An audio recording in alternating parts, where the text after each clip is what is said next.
Hi folks, I'm Mindie Kniss and you are watching Kniss Connection.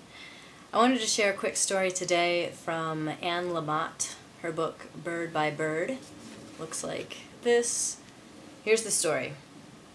30 years ago, my older brother, who was 10 years old at the time, was trying to get a report on birds written that he'd had 3 months to write, which was due the next day. This sounds very familiar to my life. We were out at our family cabin and he was at the kitchen table close to tears, surrounded by binder paper and pencils and unopened books on birds, immobilized by the hugeness of the task ahead.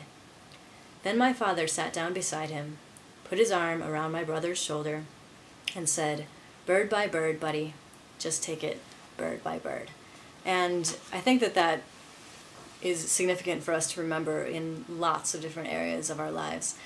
Anytime we're feeling like there's a huge task ahead of us, whether it's something for school, as in the bird by bird case, a report on birds, whether it's a report for your company or a business project that you're working on, whether it's, creating a workshop, whether it's, setting up a program for your children. It could be anything.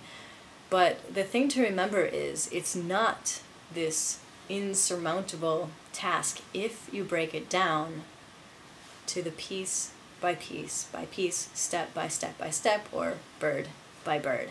Any big task becomes much more manageable and it's easier to think about it. It doesn't have that huge stress level of total paralysis when we're thinking this thing is just so big, it's too big for me to even start. Don't get paralyzed in that. Just look at how you can break it down to the individual pieces or the individual tasks that as a whole collectively will get it done. It can help relieve the stress about it. It can help you get started, because I think sometimes that's the hardest part, is the, getting that momentum going. So that's a great way to do it. Look at it bird by bird. That's all for this week. This has been Kniss Connection. I'm Mindie Kniss, and until next week, remember, live your dream, rock your life.